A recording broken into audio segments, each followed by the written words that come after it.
네, 안녕하십니까. 대한국제학술문화제 2일차 일정을 시작하겠습니다. 저는 오늘 사회를 맡은 대한사랑 박승미 회원입니다. 오늘 2일차 일정은 오전 10시부터 오후 6시 30분까지 현장과 대한사랑 유튜브 채널 라이브 방송으로 진행됩니다. 오늘 오전 시간에는 가야사 분과 발표와 토론, 오후 1시부터 1시간 동안 이기동 교수님의 환단고기를 왜 읽어야 하는가라는 주제로 특강이 있습니다. 이후에 한민족 정신문화분과 발표와 토론이 이어지고요. 오후 4시 30분부터 환단고기 분과 발표와 토론으로 진행됩니다. 오늘도 함께 유익하고 뜻깊은 시간 되셨으면 좋겠습니다. 오전 일정으로 가야사 분과 총 3분의 발표와 토론이 이어집니다. 미래로 가는 바른역사협의회 공동대표 이찬구 박사님께서 진행해 주시겠습니다. 네, 안녕하십니까. 방금 소개받은 이찬구입니다. 2022 대한국제학술문화제 가야사 광복으로 역사문화혁명을 시작한다라는 대주제로 어제부터 본 학술 발표가 시작됐습니다. 오늘은 2일차입니다. 오늘 2일차의 첫 번째 주제는 가야사입니다. 지금 왜 가야사가 중요하게 대두되었습니까? 최근 문화재청이 주관한 소위 가야사 고분, 유네스코 등재 과정에서 가야사가 우리 사회에 중요한 이슈로 등장했습니다. 가야고분 7개 고분 중에 남원 합천 2개 고분의 지명을 표기함에 있어서 일본 서기에 나와 있는 일본 지명이 들어감으로써 온 국민을 경악해 했습니다. 돌이켜보면 일제의 가야사 왜곡은 1890년대부터 시작이 되었습니다. 그것이 해방 이후에도 해결되지 않고 청사되지 않은 채 오늘에 이르고 있는 이 안타까운 현실입니다. 오늘 우리는 3분의 전문가를 모시고 왜 이러한 문제가 발생했고 우리가 이 가야사 문제를 어떻게 해결할 것인가 라는 대주제로 말씀을 듣도록 하겠습니다. 발표자를 소개해 드리겠습니다. 먼저 첫 번째 발표입니다. 삼국사기 강수열전 정역을 통한 임나가량의 위치비정. 이 정역이라는 말은 이제 바른 번역이라는 뜻 같습니다. 이완영 선생님께서 해주시겠습니다. 3분이 토론을 해주시고 마지막에 발표자의 답변을 듣는 순서로 이렇게 진행을 하겠습니다. 그러면 먼저 이완영 선생을 소개해 드리겠습니다. 이완영 선생은 미래로 가는 바른역사협의회 공동대표와 사무총장을 역임했고요. 현재 대한사랑 사무총장을 맡고 있습니다. 인하대학교 대학원 융합고고학과에서 석박사 통합과정을 공부 중에 있습니다. 강연을 듣도록 하겠습니다. 박수로 청하겠습니다.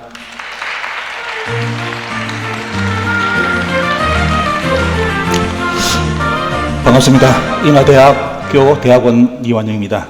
이제 국민들이 이 방송을 보면서 학문이 학문에서 머무는 것이 아니라 이 국민들이 알아야 된다는 그런 정보로서 전해드리기 위해서 PPT로 구성을 했습니다. 그래서 PPT들을 보시면서 이제 이 가야사 문제에 대해서 여러분들이 좀 이렇게 중요성을 인식했으면 좋겠습니다. 제가 이번에 주제 잡은 것은 삼국사기 강수열전 정역입니다. 바른 번역인데요.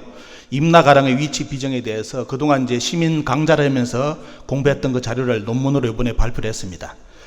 이 자료의 중요성이라는 것은 가장 중요한 것은 뭐냐면 일본의 역사학자들 그리고 지금 대한민국의 가야사학자들이 가야가 임나라고 비정하는 가장 기본적인 원초적인 텍스트가 오늘 여러분들 보시는 강수열전이고요. 또 하나가 소개되는 것이 진경대서 탑비 그리고 강개토항 비문입니다. 그 중에 2가지를 여러분들께 연결해서 드리는데 오늘 여러분들 보시면 얼마만큼 번역이 중요한지 이 부분을 인식할 수 있게끔 말씀을 드리고자 합니다. 바로 본문으로 들어가 보겠습니다. 요약문을 여러분들께 소개해 드리겠습니다. 한국 가야는 우리 국민들이 대부분 가야라고 알고 있는데 실질적으로 가야사학자들이 발표하는 학자들이 발표하는 가야 논문을 보면 우리나라 가야는 부정되고 있고 일본 서기 임나가 가야인 것처럼 모든 논문이 지금 쓰여지고 있습니다. 지금도 이 순간도 그렇게 쓰고 있고요. 그래서 이런 사실을 모르는 국민들은 가야와 임나가 같은 줄 압니다. 제가 어제 이제 방송을 보니까 채널 A TV를 보니까 거기서 여러 이렇게 아나운서들하고 여러 사람이 나가지고 가야를 이야기하면서 이런 말을 하더라고요. 아나운서가 이런 말을 했습니다. 아, 가야가 임나라는 것은요, 사료에 다 증명되어 있는데 왜 뭐 사람들이 자꾸 그것을 반대하는지 모르겠다는 그런 방송을 채널 A에서 방송하는 게 아마 지금 녹화되어 있을 겁니다. 근데 문제는 오늘 보시면 그 사람들이 이야기하는 것이 가야가 임나라고 주장하는 사료가 있다는 근거가 오늘 소개해드리는 강수열전입니다. 그래서 여러분들 보시면 과연 그들이 말하는 강수열전에 가야가 임난지 여러분들이 이렇게 확인해 보시기 바랍니다. 자, 그러다 보니까 우리나라 가야사, 김수왕의 가야사가 부정되다 보니까 삼국사기 초기 기록 자체를 부정하는 그런 학자들이 대단히 많습니다. 그래서 실질적으로 가야사 강의를 들어가 보면 가야사를 강의하러 온 분들이 아니라 그분들은 대부분 일본서기 임나사를 시민들에게 강의하면서 이것이 가야사라고 주장하고 이렇게 시민 강좌를 지금 진행하고 있습니다. 자, 그리고 여기 보시면 이제 PPT 여러분 보시기 바랍니다. 우리나라 학자들이 우리나라 영토 내에 임나가 있다는 증거, 그리고 가야가 임나라는 증거 세 가지 자료를 드는데요. 첫 번째가 강개토항 비문의 임나가라, 그리고 삼국사기 강수열전의 임나가랑, 그리고 진경대사 타피의 진경대사의 선조가 임나 왕족이었다는 이 세 가지 기록을 이야기하면서 우리나라에 임나가 있다. 그 임나가 바로 가야다라고 이제 지금까지 조선 총독부, 거의 뭐 학문적으로 말한다면 1920년부터 100년간 지금 그 작업을 해오고 있습니다. 그래서 여러분들 가야사 강의를 들어보면 대부분 가야 하는 분들이 이것을 먼저 전제를 하고 가야사 강의를 하고 있습니다. 자, 이런 이제 이 가야가 임나로 가르치는 배경을 본다면 여러분들 1920년 조선 총독부가 지금에 말한다면 국정교과서격인 심상수학 국사, 그리고 심상수학 이제 일본 역사 참고서라는 이 자료를 냅니다. 이것을 1920년부터 이 자료를 내 가지고 우리나라 아동부터 가르쳐 갔는데요. 거기에 뭐가 나오냐면 바로 가야가 임나라고 가르치라는 아예 가르침이 내려옵니다. 명시가 되어 있고요. 그 내용을 여러분들 또 보여드리겠습니다. 자, 여기에 보시면 이제 어떻게 이야기하냐면 이 가야에 대한 이야기를 쭉 이야기하면서 강수에 대한 이야기 이제 이야기를 하면서 진경대사도 있지 보면요. 그러면서 이제 이번에 오늘 여러분들 요약문 보시는 가장 중요한 포인트는 뭐냐면 그동안 강수가 누군지를 우리나라 국민들 또 우리나라 일본 학자들 그리고 가야 학자들이 100년간을 파헤쳤는데 강수에 대해서 실체를 못 잡았습니다. 그래서 어떻게 나오냐면 강수는 그 금강가야 아니면 대가야의 사람이었을 것이다. 가야 사람인데 망해가지고 충주 쪽에 살고 있었다. 그래서 강수가 자기의 본을 이야기할 때 나는 임나가랑 사람입니다 라고 했다고 지금까지 모든 논문이 그렇게 되어 있습니다. 그래서 오늘은 그것이 새빨간 거짓말이라는 거, 이 내용을 논증을 여러분들께 제출해 드립니다. 오늘은 이제 말 그대로 번역 작업이기 때문에 뭐 이런 큰 소리를 치는 건 아니지만도 약 수백 년 만에 처음으로 강수의 실체를 논문으로 드러내는 오늘 논문 발표입니다. 여러분들 한번 유심히 들어보시고요. 그리고 또 뭐냐면 진경대사 타피의 진경대사 선조가 임나 왕족이었는데 그것이 바로 김유신이다. 김유신하고 연결된 가야 사람이다 라고 지금까지 또 100년간 논문이 써왔습니다. 그래서 이 내용도 과연 맞는지 원문 사료를 가지고 진위를 여러분들께 전해드리고자 합니다. 자, 여러분들 지금 보시는 자료 보시기 바랍니다. 저 자료가 이제 세 가지 원문 자료입니다. 그 중에 이제 강개토항 비문에 대해서 임나가라 관련된 논문은 윤창열 교수님이라든지 많은 분들이 논문을 발표해가지고 그 임나가라의 실체에 대해서 많은 논문이 나왔습니다. 오늘도 이번 이 학술대회도 또 발표가 되는데 보면요. 저는 이제 나머지 두 가지 자료, 삼국사기 그리고 이제 진경대사 타피 이 두 가지를 논하고자 합니다. 자, 심상수학 국사부터 1920년부터 우리나라 아동들부터 최초로 가야가 임나라고 배웠다. 물론 일본에서는 벌써 1907년 자료를 보면 가야 빼고 임나라고 아예 표기해가지고 일본 자체에서 벌써 가야가 임나라고 책을 찍어내고 있었습니다. 하지만 공식적으로 대한민국 국민 조선 사람들에게 가르치는 것은 1920년부터 조선 사람들에게 가야는 임나라고 공식 교육이 시작됩니다. 그 내용이 여러분들 지금 보시는 PPT입니다. 그리고 그 원문 보실까요? 여러분들 일본어하고 한자 되어 있죠. 저것이 1920년 우리나라 100년 전에 우리 조선 사람들이 배웠던 가야입니다. 가야에 뭐냐면 가야가 임나라고 가르치는 증거 자료를 들이대는데 뭐가 나오냐면 그대로 나오죠. 바로 강개토항 비문, 진경대사 타피 그리고 강수열전에 나오는 임나가라가 바로 지금의 한반도 가야고 그것이 임나가 한반도에 있다는 증거다. 그것을 가르치라고 지금 명시된 자료를 여러분들 지금 PPT로 봅니다. 저 자료가 지금까지 100년 동안 바뀌지 않고 지금까지 가야사의 밑바탕에 깔려가지고 가야는 임나라고 가르치고 있고요. 이번에 이제 말 그대로 합천하고 지금 이제 남원에서 저 일본 서기 저 지명 가지고 요번에 유네스코 등재를 하려다가 요번에 국민들의 저항에 부딪힌 사건이 발생했습니다. 자, 그리고 이제 1923년 보시면 조선사학회라는 단체가 있는데요. 이것은 논문에 넣은 자료가 뭐냐면 이 단체는 조선 총독부가 이렇게 대중화를 이렇게 시키기 위해서 만든 단체가 조선사학회입니다. 저 단체에서 이제 가르칠 때 또 뭐냐면 지상강좌를 펼쳐가지고 가야가 임나라는 것을 아예 공식적으로 우리 국민들에게 가르치는 그 내용입니다. 저것이 이제 조선사학계에서 이루어진 내용이고요. 여러분들 참고로 보시기 바랍니다. 그리고 이제 가장 중요한 것은 뭐냐면 이 가야가 임나로 이렇게 비정되는 배경을 우리 국민들이 꼭 알아야 되는데 학문적 수준에서 가야가 임나로 비정되는 것은 큰 문제가 없습니다. 그런데 문제가 뭐냐? 왜 일본 사람들이 가야를 임나로 잡았을까? 그 이유는 정확하게 알고 가셔야 됩니다. 그것은 바로 에도 때 그리고 맹치 때 불기 시작한 국학의 붐 속에서 일본이 대륙 진출을 꿈을 꿉니다. 그러면서 그 꿈을 이루기 위해서 역사적 논리를 찾아내는데 가장 먼저 찾는 것이 뭐냐면 강개토항 비문을 가지고 우리가 대륙으로 진출해야 된다. 특히 조선을 정벌해야 된다는 논리를 만들어냅니다. 그것이 바로 정한론입니다. 그 정한론을 강하기 위해서 나중에 찾아낸 자료가 바로 오늘 여러분들 소개하는 강수열전하고 진경대서 탑비, 이것이 추가되면서 봐라, 우리가 말하는 일본 서기 말하는 임나가 바로 한반도에 있었다는 증거가 이렇게 조선의 책에 있다. 그리고 그 임나가 바로 가야다라는 논리를 만들어냅니다. 이 논문 자료를 보신다면 과연 근본적인 문제가 어디서 발생했는지 이 문제를 여러분들이 확인하실 수가 있을 겁니다. 자, 간단하게 강수열전 연구사를 보겠습니다. 논문을 발표할 때 가장 중요한 것이 여기에 대해서 얼마만큼 연구가 이루어졌는가를 이야기하는 거거든요. 여기 보시면 이제 일본 사람들이 먼저 강수열전에 대한 이야기를 하면서 조선사 이렇게 대개의 강수열전을 쭉 언급을 합니다. 자, 삼국사기 강수열전 임나가랑이라는 이런 기록을 가지고 인용을 하고 있고요. 진경대서 탑비를 인용하면서 그러면서 뭐냐면 바로 임나의 지명을 한반도의 장령을 비자발, 김해를 남가라, 대구를 녹국, 함안을 알라, 그리고 합천을 달아, 창원을 탁순, 고령을 가라라고 1923년 자료에 대중화 교육을 시킵니다. 지금 우리나라 한반도 가야 관련된 박물관 가시면 지금 이대로 거의 90% 이대로 가야 박물관에 가시면 자기들이 이쪽 지역이라고 소개해놓고 있습니다. 근데 100년 동안 안 바뀌었다는 겁니다. 일본 학자들이 정한론에 의해 가지고 만든 지명을 지금 우리나라의 대부분 가야 박물관에서 그대로 쓰고 있습니다. 자, 그거 보여드릴거요. 이제 우리나라 강북에 보시면 우리나라 학자들이 그대로 그 일본 학자들의 이렇게 연구 결과를 그대로 받아가지고 강수를 어떻게 연구했냐면 강수는 가야의 귀족이었다. 그리고 패망했기 때문에 강수가 3인 정책 이동하잖아요. 귀족들은 다른 지방으로 보내죠. 나라가 바뀌면. 그래서 강수도 원래 가야, 대가야 아니면 금강가라의 왕족이었는데 3인 정책이 해가지고 충주 쪽에 쉽게 말하면 이사를 왔다. 이런 식으로 지금까지 우리나라 학계에서 논문을 다 써왔습니다. 그 자료 여러분들 지금 보여드립니다. 이기백 씨, 유명한 이기백 씨, 이 양반도 임나가라의 귀족계급에서 신라 육두품에 편제된 인물이 강수다라고 발표했고요. 김창김 씨라든지 서영고 이런 분들도 전부 다 강수를 그런 쪽으로 이제 이야기하면서 가족사 중심으로 지금까지 이루어져 왔습니다. 최근에 이제 서울대 문학총서도 나왔는데 여기서는 뭐 강수에 대한 이야기보다 아주 이제 유명한 유학자로서 강수를 이게 조명한 그런 책자까지 나왔습니다.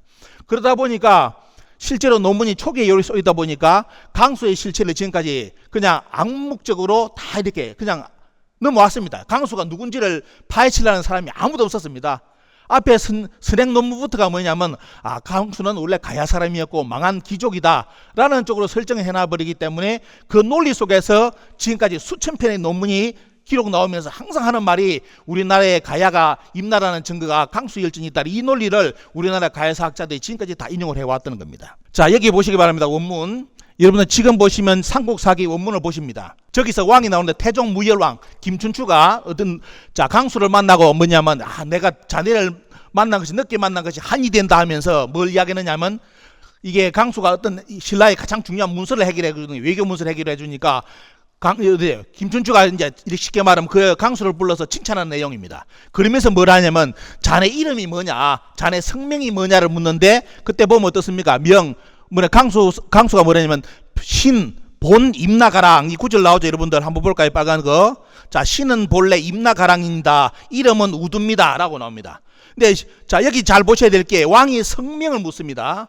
성과 명을 묻는데 성을 대신해 가지고 신은 임나가랑 사람이고 명은 우두, 머리가 이렇게 약간 삐뚤어졌는가 봐요. 짜구처럼. 그래 놓으니까 우두라고 이름이 적혀 있는데 자, 이렇게 아뢰는데 나중에 뭐냐면 태종 무일왕이 뭐냐, 자네 이름을 강수를 하라는 쪽으로 성도 임씨를 내려줍니다. 임강수를 하라고.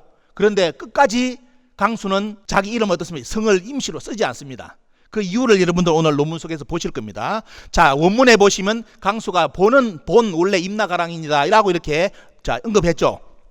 그리고 대동지지 보시기 바랍니다. 정약용 선생, 다 이 양반들도 강수의 실체를 몰랐기 때문에 전부 다 어떻게 하느냐, 아방강력구에서 충주가 임나다 라고 다 썼습니다. 근데 문제는 충주가 임나가 되면 큰일 나죠. 왜? 가야만 임난 줄 알았는데 충주까지 임나가 되어버리면 큰 문제가 생기기 때문에 조선 총독부에서는 충주가 임나라는 말을 감히 하지 못하고 초기는 충주까지를 임나 범위로 잡았습니다. 하지만 이 자료의 인용은 강수가 충주 사람이라는 거 가지고 임나라고까지는 주장 논거를 조선 총독부에서 못했습니다. 그렇기 때문에 이제 논리가 뭐냐면, 이 강수는 원래 가야 사람이다라는 논리로 조선 총독부에서 가르치고, 강복위에 그대로 어떻습니까? 가야는 임나라는 논지를 이야기할 때 반드시 이제 이야기하는 것이 바로 강수 열전이다. 자, 이렇게 인용을 했습니다. 자, 강수의 성에 대해서 본 논문에 이제 가장 중요한 자료를 말씀드리겠습니다. 어떻게 이제 번역을 해야 되느냐, 강수의 성을 어떻게 지금까지 이야기를 해왔느냐를 말씀드리겠습니다. 대부분 강수를 했기 때문에 우리나라 학자들의 거의 90% 이상이, 100% 이상이 강수의 강자가 바로 이 강수의 성이다라고 이제 이렇게 논지를 편 사람들 많습니다. 그리고 하지만 여러분들 보시면 원문에 보시면 삼국사기의 원문에는 강수의 원래 이름은 우두입니다. 우두였지 강수가 아니었습니다. 자, 이거 여러분들 기억하시고요. 자, 여기에서 자, 태종 무예왕이 강수에게 임시를 사성을 주는데도, 성을 내려주는데도 강수는 임시를 쓰지를 않습니다. 그래서 실제로 그러면 강수의 강씨가 있느냐 찾아보니까 만생보 보시면 충주 강씨가 있어요. 저 강씨를 쓰는. 근데 그 충주 강씨에는 강수가 후손으로 안 나옵니다. 기록이 없습니다. 그래서 강수의 강자는 성이 아니라는 것이 이제 드러난 거죠, 보면요. 자, 그리고 임씨도 아닙니다. 왜? 강수가 끝까지 사성받은 임씨를 쓰지 않았기 때문에. 왜 쓰지 않았을까? 그거는 이제 뒤에 보시면 나옵니다. 자, 여기 보시기 바랍니다. 가장 중요한 우리나라 학자들이 놓쳤던 논문. 강수는 원래 여기 보시면 중은 사랑부 사람이었고 아버지는 석채라고 되어 있죠. 중요한 것은 뭐냐면 우리나라 학자들이 100%가 이 석채가 이름인 줄 알았습니다. 하지만 실제로 보면 뭐다? 석자의 석채가 석씨입니다. 석씨인데요. 요것을 지금까지 간과해가지고 다 놓쳤죠. 자, 그래서 결국 이제 찾아보니까 뭐냐면 강수의 뿌리를 찾아가 보니까 강수는 임씨도 아니고 강씨도 아니고 결국 드러난 것은 뭐냐면 아버지가 석채였기 때문에. 자, 볼까요? 앞에 보시면 아버지가 석채였기 때문에 이 석채를 쫓아가니까 뭐가 나오냐면 어디에 나오냐면 경주 월성입니다. 원래 월성 석씨 집안의 족보를 뒤지니까 뭐가 나오냐면 바로 석탈의 18세손으로 강수가 나옵니다. 석강수가 등장합니다. 그래서 오늘 가장 중요한 이 논문의 포인트는 뭐냐, 지금까지 가야가 임나였다는, 가야가 또 임나가 한반도에 있었다는 증거로 주장했던 강수열전의 이 내용이 한마디로 완전히 박살나는 것이 뭐냐면 강수는 뭐다? 지금까지 이야기했던, 우리가 학자들이 이야기했던 가야 사람이 아니라 원래 신라 왕족 석탈의 후손 18세손 왕족이었다는 겁니다. 그렇기 때문에 지금까지 논지 강수 열전을 가지고 가야 논문 쓴 것은 지금까지 다 이제 쉽게 말하면 무주공산 다 이제 거짓말로 드러난 겁니다. 여러분들 지금 족보 보셨고요. 자, 이제 본에 대해서도 이제 제가 추적을 해보니까 이 본이 뭐냐, 원래 자기 뿌리 본향이었다는 것입니다. 그래서 그러면 강수의 본이 석씨이기 때문에 석씨가 임나가랑이라는 뜻이잖아요. 그러면 끝까지 추적해보면 뭐냐, 강수의 뿌리는 바로 석탈이기 때문에 어떻습니까? 이 석씨의 뿌리를 찾아가는 것이 임나가랑의 실체를 밝히는 겁니다. 강수는 석씨라는 거. 자, 이 가야사 논문이 지금까지 논문 발표하신 분들 전부 다 이제 허탕으로 돌아가는 겁니다. 다 거짓말이 돼버립니다. 석씨였고 왕족이었고요. 지금 또 진경대사 탑비 보시기 바랍니다. 이 논문도 이번에 넣었는데, 자, 여기서도 보면 보여드린 것이 진경대사 탑비에 뭐가 나오냐면 진경대사 선주가 임나가랑 사람인데 원조 흥무대왕한테 뭐냐면 이제 쉽게 말하면 투항을 했다는 기록이 나오는데, 자, 이 기록은 뭐냐면 어떻게 지금까지 우리나라 학자들이 100% 번역했느냐. 자, 진경대사의 선조는 신김씨고 이 신김씨는 원래 김유신하고 연결된 가야왕족이었다. 그리고 원조는 어떻게 번역했냐, 저 원조가 먼 조상이라고 지금까지 번역을 해왔는데 제가 이걸 몇 달을 고민했습니다. 저 원조가 과연 맞을까.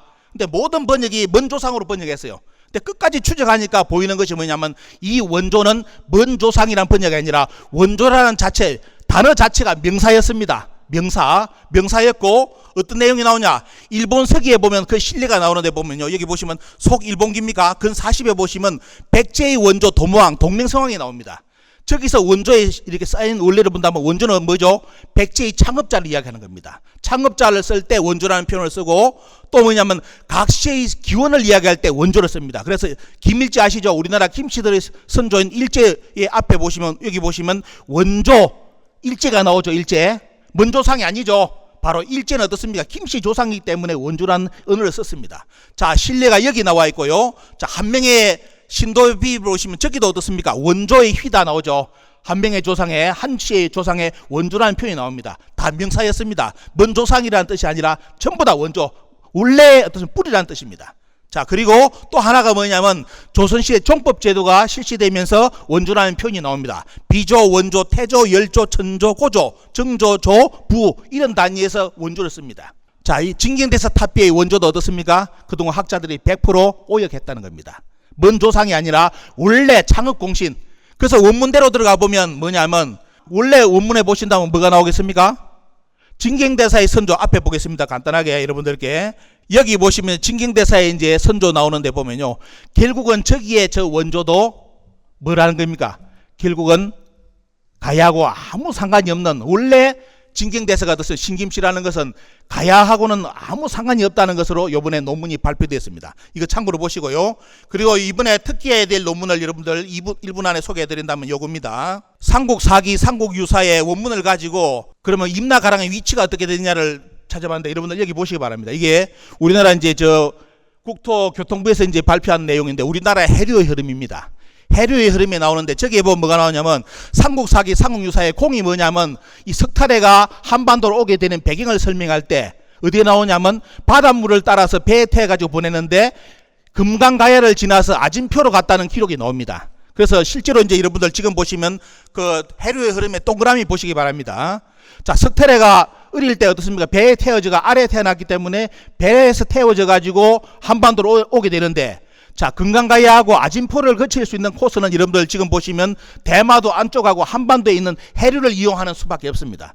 저 해류를 이용해야만 갈 수밖에 없기 때문에 결국은 여기서 본다면 뭐죠 보면요.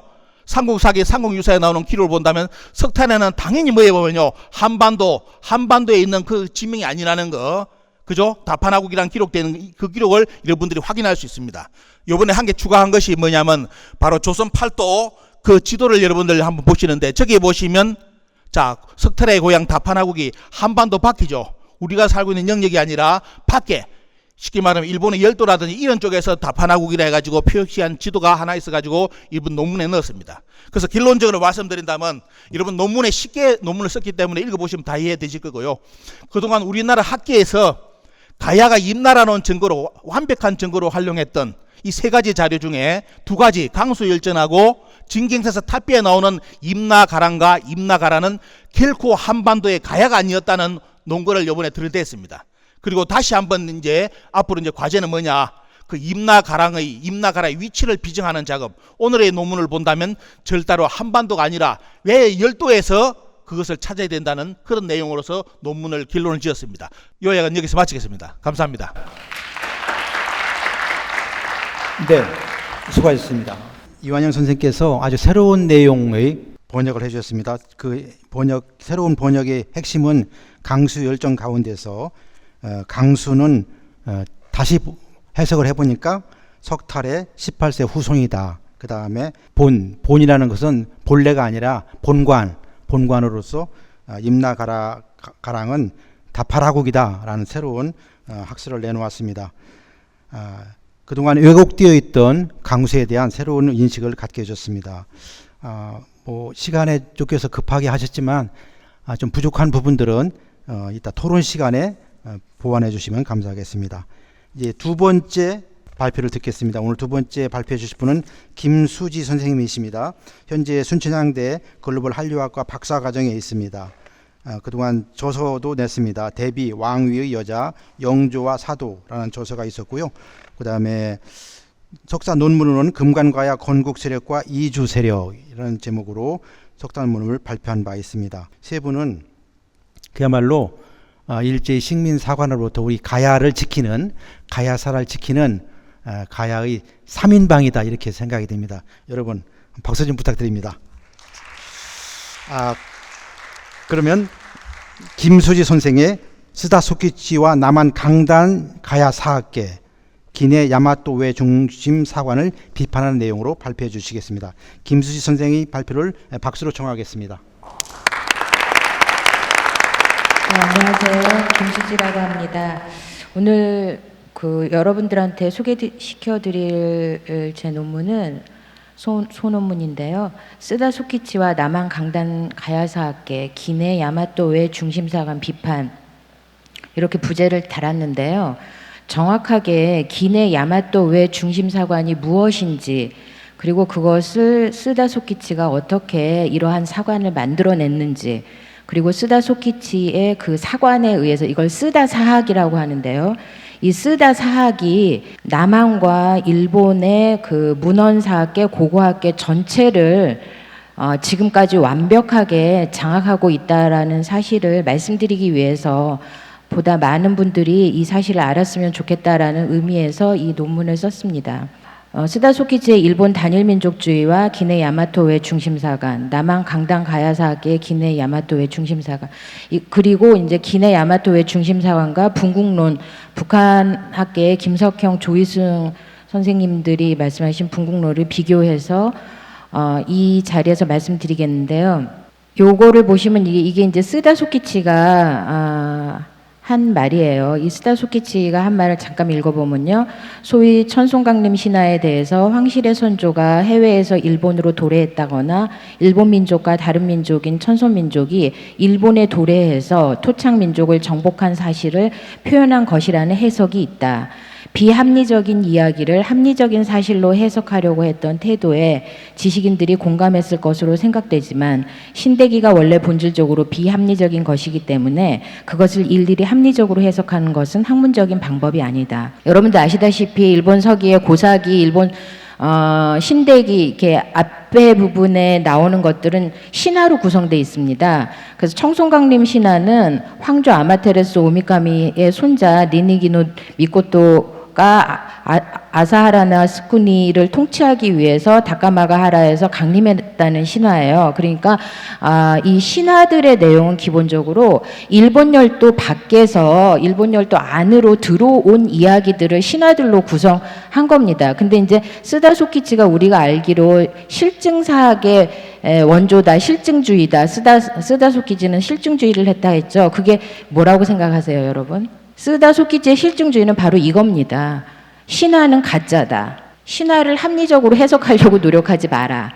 그러니까 신화 내용은 뭡니까? 일본 열도 밖에서 일본 열도 안으로 들어온 내용들이 다 신화거든요. 그래서 일본 열도 안에는 원래부터 토착민족밖에 없었다. 그러니까 일본 열도 밖에서 누군가 천황가든 일본 민족이든 일본 열도 안으로 들어왔다라는 신화는 다 가짜고 허구다. 그래서 일본 열도에서 정식의 역사는 언제 비롯되느냐? 4세기부터 시작된다. 오진천황. 4세기 이전은 역사적 사실이 아니다. 다 허구다. 여러분 이거 삼국사기 불신론하고 이게 다 연결되는 겁니다. 그래서 4세기에 신라 내무랑 뭐 백제 근초고왕을 우리나라 역사를 4세기에 맞추는 것도 여기서부터 다 비롯되는 거고요. 스다소키치가 이렇게 4세기를 근데 4세기를 여러분이 기억하셔야 될 게 뭐냐면 4세기가 일본의 고분 시대가 열리는 시대, 일본은 조몬 시대, 야요이 시대, 고분 시대 이렇게 나가잖아요. 고분 시대를 이 사람들이 4세기에 열린다고 생각을 하고 있어요. 근데 이 고분 시대가 4세기인데 4세기 이전은 허구고 가짜니까 4세기 이전의 내용들은 다 날려버린 겁니다. 없애져 버린 겁니다. 4세기부터가 역사적 사실이 시작된다고 오진천황부터. 그거를 기억하시고요. 이게 스사노의 신라 방문 신화, 신라 왕자 아베노이코복의 그 신화도 모두 거짓이다. 이거 신라 왕자 천일창 신화나 스사노 신화 같은 거 이제 논문에 다 있으니까 여러분 찾아보시고요. 다 신라 쪽에서 일본 열도로 들어갔다라는 그런 내용입니다. 이거 다 이제 허구란 얘기죠. 인정을 하지 않습니다. 그래서 본질적으로 스다의 일본 단일민족론, 일본민족 단일민족론이 여기서 나온 겁니다. 일본민족 단일민족론은 핵심적으로 한일 개통관계를 단절시키는 겁니다. 그래서 이건 제 얘기가 아니라 세키네 히데유키라고 지금 현재 가천대 그 동양어학부문 그 한국-일본 그 사상학회 부회장도 하시는 그분이 이렇게 말씀을 하셨어요. 지금 현재 가천대 교수인데요. 고사기 일본서기에 일본 민족의 역사가 포함되어 있다는 인식이 존재하는 한 일본 민족의 한반도 도래설은 끊임없이 제기될 가능성이 있기 때문에 일본 서기나 역사에서 한국 고대 국가 주민들이 일본 열도로 이주했다. 그것도 대량 이주했다라는 어떤 흔적을 지우기 위해서 한민족의 흔적을 말소하려고 했다라는 고 생각한다라고 이제 세키네 히데유키가 얘기를 했습니다. 그래서 이게 또 보면 오진천왕의 엄마가 진구황후잖아요. 이제 신공황후인데 진구황후가 이제 섭정을 했죠. 이 신라정벌은 역사적 사실이다. 그래서 임나강요고를 쓰다가 썼는데 쓰다는 임나강요고 머리말에 옛적 우리나라가 남조선의 속력을 가졌을 때 이 통치 기관을 일컬어 임나 일본부라고 했다. 이제 쓰다에 대해서 잠깐 말씀드리자면 쓰다는 1908년에 34살에 남만주 철도 주식회사 부속기관인 만선 지리 역사 조사실의 연구 조사원이 됩니다. 거기서 이제 만선 사관을 이제 정립을 하면서 이제 연구를 쭉 했죠. 그리고 이제 그때가 이제 34살 때였는데 이제 이 사람이 거기서 쭉 연구를 하면서 신대사의 새로운 연구라는 거를 1913년에 발표를 합니다. 그리고 이제 쭉 이 발표의 논리가 이제 이런 내용이에요. 그래서 신대기의 기록들은 다 허구고 가짜고 일본 천황은 15대 오진 천황부터 천황의 실제성이 있다. 이제 이런 연구를 쭉 했는데 이제 이 쓰다에 대한 어떠한 오해가 있냐면요. 쓰다가 이런 연구를 하면서 전쟁 와중에 태평양 전쟁 와중에 일본의 천황과 당국으로부터 탄압을 받습니다. 그러니까 천황과에 대한 모독이라는 모욕죄에 걸려가지고 다 금서되고 교수직에서도 해임되고 뭐 2년 정도의 그 집행유예 선고도 받고 이런 식으로 이제 탄압을 당했어요. 그래서 이 쓰다 소키치가 전쟁 와중에 탄압을 당했다라는 것 때문에 이 사실 때문에 전쟁이 끝나고 난 다음에 일본 사회의 전후 지식인 사회에서 이제 전쟁 범죄를 처단하는 거, 그 다음에 뭐 천황제를 폐지하다 이런 여론들이 막 들끓게 됩니다.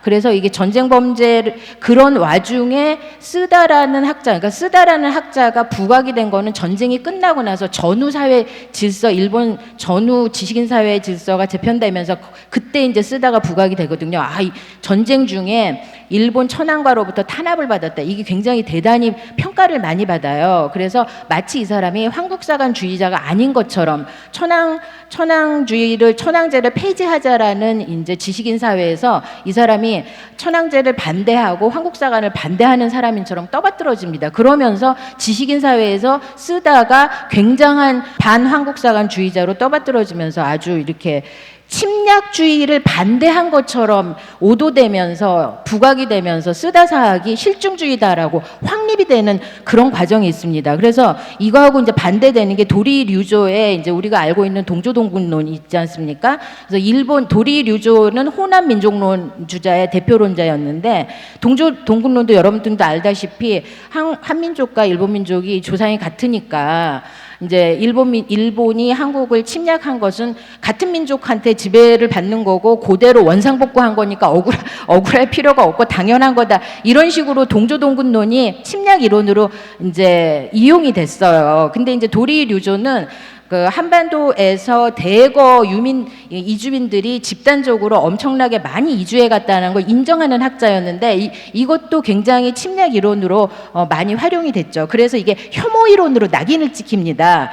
요즘 유전자 결과 분석 유전학자들의 연구에 의하면은 전부 다 한반도 유전인자하고 오사카 나라하고는 완전히 거의 같아요. 쌍둥이 같은 유사한 그 유전자 분석 결과가 나오거든요. 그러니까 도리류저가 맞죠. 도리류저는 그 야요이 시대도 그다음에 고분 시대도 전부 다 한반도에서 넘어온 사람들이 열었다라고 주장을 했는데 이제 침략 이론으로 도리류조만 낙인을 찍히면서 이제 쓰다 소키치는 침략 이론이 아니고 도리류조만 침략 이론이다 해갖고 이제 이 이론 자체가 한반도에서 모든 도래인이 도달해서 일본 국가 형성에 지대한 영향을 미쳤다라는 이 이론 자체가 완전히 팽당하고 도매급으로 다 없어져 버리게 돼서 남아있는 건 쓰다만 남아있게 되는 그런 상황이 된 거죠. 이제 이 기네 야마토의 사관의 여러분들이 기억하셔야 될 것은 뭐냐면 4세기를 기억하셔야 돼서요. 4세기에 한반도 4세기에 야마토 정권이 어디 있었냐면은 기내 지역에 있었다는 겁니다. 기내 야마토의 정권의 이 4세기는 요 이꼴 관계를 잘 기억을 하시면 돼요. 4세기는 일본의 고분 시대인데 지역이 어디냐면 기내 지역이라는 거예요. 오사카 나라 지역이라는 거죠. 거기에 기내 야마토웨가 서일본 열도를 4세기에 다 통일을 해서 얼마나 강성합니까? 4세기에 이미 다 통일을 해서 대한해협을 건너서 한반도 남부까지 와서 온갖 간섭을 다 했다라는 얘기입니다. 그래서 신공항후가 이제 기년으로 249년이잖아요. 근데 249년에다 120년을 더해서 369년을 만들어서 4세기를 만드는 겁니다. 그래서 4세기를 만드는 게 어디하고 일치하냐면 광개토 태양릉 비문에 나오는 신묘년도 4세기잖아요. 그러니까 그거하고 일치시켜서 기내 야마토웨 중심사관의 핵심이 이겁니다. 4세기에 기내 지역 야마토웨가 서일본 열대 전체를 통일했는데 그게 신공항후다. 신공항후를 120년을 더한 이유가 있는 거예요. 249년에 120년 더해서 369년을 만들고 광개토 대왕의 신묘년조도 391년이니까 4세기잖아요. 그걸 다 기내 지역 야마토웨가 했다는 겁니다. 이게 이제 핵심 얘기인 거죠. 그리고 이제 그래서 이거하고 이제 기억을 하시면 이게 분국론은 이제 다른 거죠. 그래서 시간의 문제와 공간의 문제 두 개를 여러분들이 기억을 하시면 여러분 머릿속에 4세기를 기준점으로 잡고 4세기 이전 허구, 4세기 이전의 내용은 뭡니까? 일본 연도 밖에서 한반도 고대 국가 주민들이 대거 이주한 내용이 신화로 되어 있는 게 다 허구라는 겁니다. 그리고 4세기는 고분 시대가 시작되는 건데 지역적 공간의 문제에선 그 공간이 어디다? 저 사람들이 주장하는 건 오사카 나라 기내 지역이다. 그래서 4세기에 오사카 나라 기내 지역에 있는 야마토웨 정권이 그만큼 어마어마하게 강성했다. 이걸 주장하는 거고, 그래서 쓰다 사학이 만들어낸 것은 무엇이냐면 기억하셔야 될 게 일본 국가의 정체성, 일본 국가의 정체성이 여기서 시작합니다. 4세기 기내 지역. 그래서 이게 어마어마하게 신성시되는 거고, 이거를 그 기내 지역의 고분이 있잖아요. 인덕천왕릉, 뭐 숭신천왕 발굴도 안 한 거. 자기들은 그렇게 주장하고 있죠. 그 까놓고 우리 한일이 다 합동해서 이거를 발굴을 해야 되는데요, 사실은. 그래서 분국론 주장은 이겁니다. 이 분국론은 김석형의 분국론은 큐슈 지역이에요. 발생기 고분이 다 큐슈 지역에 있고, 아까 이제 석탈에 그거 말씀을 하셨는데, 석강수라고 말씀하셨는데 대단히 중요한 발견이라고 생각하는데요. 여기 이즈모가 있잖아요. 이즈모하고 그 밑에 기비 오카야마현의 고분군이 있습니다. 그리고 기내 지역 오사카 지역에 야마토웨 고분군이 있는데 이 고분군하고 기비 오카야마 고분의 크기가 거의 비슷하죠. 1, 2등이 기내 오사카에 있고 그 기비 지역 오카야마 현에 있는 고분이 일본 열도에서 5위, 10위, 4위에 드는 그런 고분들이 기비 지역에서 독자적인 정권이 있었던 겁니다. 이 기내 지역의 오사카 고분, 이 지역에 만들었던 고분이 기비 지역의 고분을 만들었던 이 독자적인 세력들하고 엄청나게 전쟁을 했다라는 얘기예요. 그래서 발생기 고분은 큐슈 지방에 있었던 겁니다. 그래서 여기서 뭐 결론부터 벌써 말씀을 드리면은 우리가 왜 외국이라고 얘기하는 건 큐슈 지역에 한정된 겁니다. 여러분 머릿속에 기억을 하셔야 돼요. 4세기, 5세기에는 저기 기내 오사카 지역까지 가지도 못했어요. 그러니까 무슨 얘기냐면 큐슈 지역에 우리가 외라고 불리는 그 사람들이 분국이라는 겁니다. 백제 가야 계통의 사람들이 이주해 와서 큐슈 지역에 정착을 해서 소국들을 건국했던 걸, 그것을 분국이라고 얘기하는 겁니다. 이 지도를 잘 기억하셔야 되고, 그 이즈모 지역의 시마네 현이 우리가 이제 그 신당 구당서에도 보면은 그 외국이라고 나오는 거, 4세기 5세기에 외국이라고 나오는 거는 전부 큐슈 지역에 있는 거고요. 다파나국으로부터 2000리 떨어진 곳에서부터 왔다라고 했기 때문에 이제 석탈해가 온 곳은 저 이즈모 지역에서 왔다라고 이제 김석형 선생님 말씀을 하셨습니다. 요거 잘 기억하시면 요렇게 다 한반도 남부에다가 전부 다 이렇게 비정을 하고 있는데 말도 안 되죠. 4세기 5세기에 저기서 무슨 세토네이를 거쳐가지고 해협을 거쳐가지고 한반도 남부에 와가지고 감나라 배나라 온갖 간섭지를 다 했다라는 건 기내 야마토웨가 4세기 아닙니다. 큐슈 지역에 4세기 5세기에만 큐슈 지역에 그 백제 가야 계통에서 넘어간 주민들이 정착해서 분국을 완성을 했고, 기내 야마토 지역으로 넘어간 거 6세기 초라는 얘기예요. 6세기 초부터 이동, 그러니까 동천이 시작이 돼서 기내 야마토 지역, 기내 지역에 정착을 한 것은 7세기 가서 정착을 한 겁니다. 7세기에 백제가 망하잖아요. 그렇기 때문에 8세기에 일본 서기가 나오기 때문에 이 기내 야마토 지역에서 나오는 모든 얘기들은 6세기 이후의 얘기들입니다. 이거를 기억을 하셔야 되고요. 그래서 이 분국론은 4세기, 3세기 요 얘기를 기억을 하셔야 되고요. 이때 분국론의 핵심은 그 4세기, 그 5세기 때의 기록들이 어떻게 이제 분국론의 핵심은 본국과 분국이 어떤 관계를 가지고 있느냐를 이제 설명을 할 수 있어야 됩니다. 그거를 설명할 수 있는 것이 바로 그 분국론의 핵심은 일본 열도의 기원 전후 5세기 말 시기를 해서 조선 이주민들이 큐슈를 건너갔다. 큐슈가 외입니다. 기내 지역이 아니라 큐슈를 건너가서 조선 사람들은 그것을 외라고 인식을 했다는 거고요. 거기에 많은 소국과 분국들을 세웠다는 거고요. 5세기 이전 시기의 외는 북큐슈나 이즈모 지방에 있는 조선 계통의 소국인 가라시라기, 고마, 구다라가 분국이라는 겁니다. 그래서 이 분국론의 내용은 어디에 나와 있냐면 삼국사기, 삼국유사에 그 기록들이 나와 있고요. 그리고 120년, 그러니까 진구왕후 신라정벌이나 이런 얘기들은 다 6세기 이후의 내용입니다. 본국과 분국의 관계를 이렇게 설명을 했습니다. 이게 다 4세기, 5세기 때 본국과 분국이 어떤 관계를 맺고 있었느냐에 대해서 호공설화, 탈해항설화, 비미설화, 우로설화, 그다음에 종속관계. 예를 들어서 이즈모 같은 경우는 어떤 경우냐면 이즈모 풍토기, 시마네현 풍토기를 보면 신라로부터 땅을 떼어와서 이즈모를 넓게 만들었다. 이제 이런 신화 얘기가 나와요. 이게 종속관계에 있다라는 얘기고요. 연호랑 세오녀도 이제 연호랑 세오녀가 도망을 갔는데 거기서부터 이제 도망간 데서부터 연호랑 세오녀가 신라에다가 비단을 바쳤다라는 얘기가 그 바친 비단으로 신라에서 제사를 지냈다. 조공을 한 거죠. 이걸 종속관계로 이제 해석을 하셨습니다. 그다음에 전쟁관계, 광개토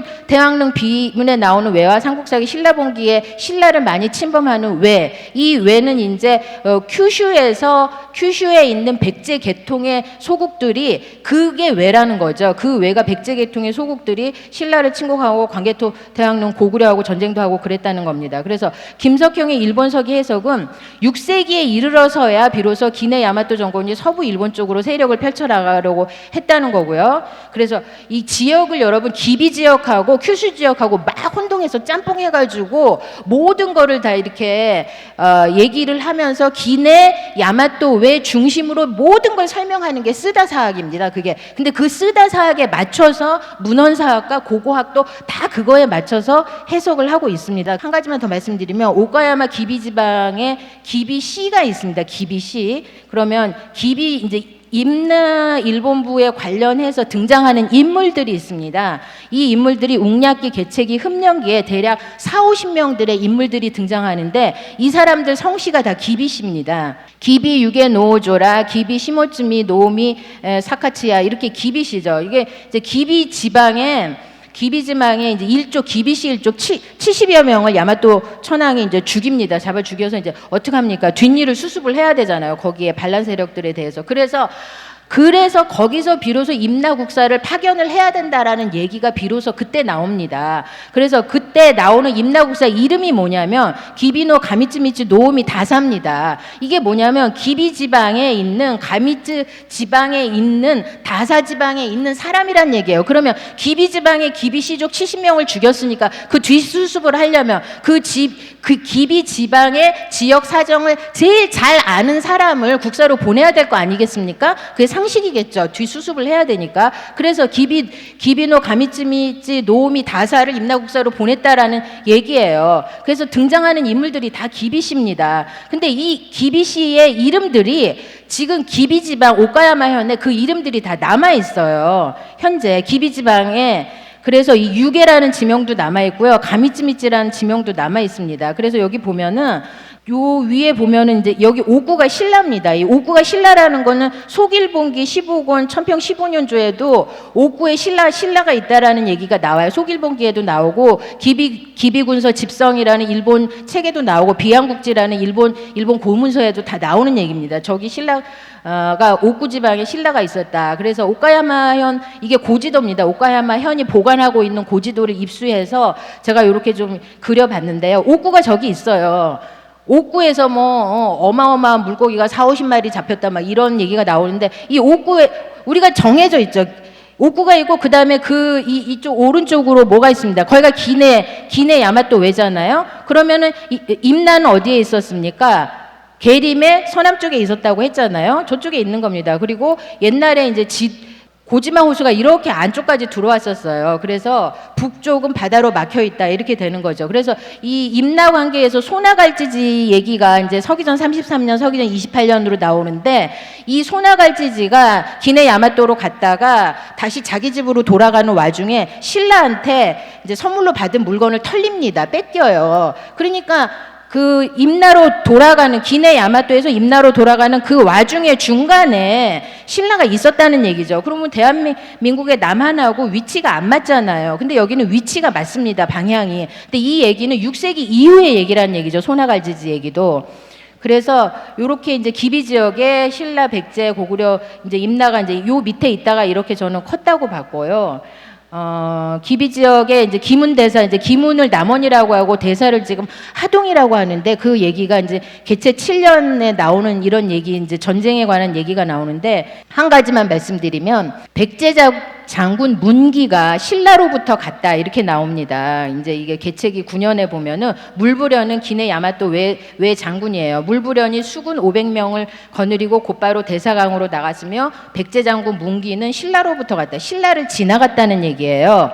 그러면 이게 지금 수군인데 이 대사가 저 사람들은 지금 하동이라고 얘기하고 있는데 그리고 이제 반파라는 나라는 한 가지만 얘기하면 문기 장군이 신라로부터 갔다 그러면은 낙동강을 지나서 갔다는 얘기가 돼요. 이게 말이 됩니까? 수군이? 그럼 백제가 신라의 허락을 받아서 신라 배를 빌려가지고 낙동강을 지나서 남해로 해가지고 하동으로 왔다는 게 이게 말이 안 되잖아요. 만약에 신라가 배를 안 빌려줬으면 백제가 마차나 무슨 말에다가 배를 싣고 낙동강까지 가가지고 거기서 배를 얹어서 낙동강을 타고 내려와서 남해로 와서 하동으로 갔다는 얘기 말이 안 되죠. 아까 지도를 보면 근데 설명이 되죠. 그게 전부 다 아까 그 기비 오카야마 현 지도를 보면은 여기 보면 이 아사히강이 있어요. 요시히강. 이 요시히강에서 그 위에 백제가 있었기 때문에 요시히강 그리고 옥구가 신라였기 때문에 그 위에가 백제였기 때문에 요시히강을 쭉 타고 내려오면 신라로부터 왔다가 다 설명이 되는 겁니다.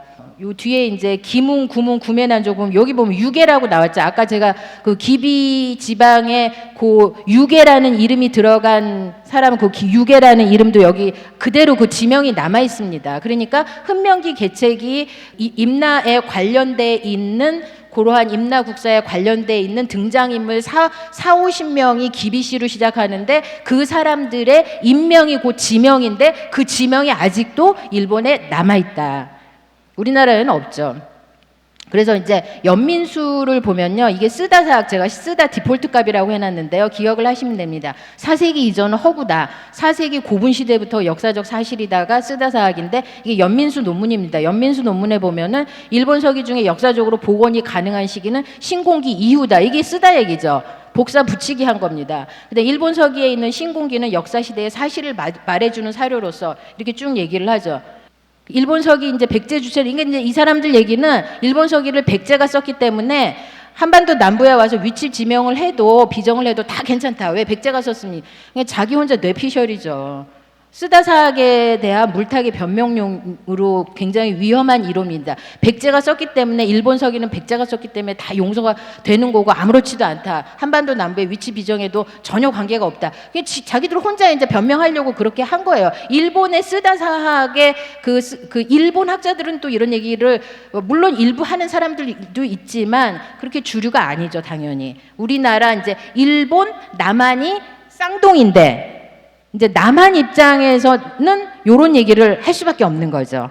그런 얘기입니다. 그래서 이제 이건 박천수는 이제 뭐 이주 공인 이제 소규모만 이주를 했다 이렇게 얘기해요, 이 사람들이. 그러니까 야요이 시대에도 이주했다는 건 다 인정을 해요. 그러니까 일본의 야요이 시대 농경 문화는 한반도에서 넘어간 사람들이 다 열었다는 거 인정을 안 하는데 이 사람들이 인정을 안 하는 건 고분 시대에도 대규모로 넘어갔다는 걸 인정을 안 해요. 그러니까 그렇지만 인정을 안 하기에는 일본 열도에서 가야계 유물이나 백제계 유물이 가야계 유물이 너무 많이 나오기 때문에 어떻게 얘기를 하냐면 공인 집단만 이주를 했다 이렇게 나와요. 아주 소극적으로 소수만.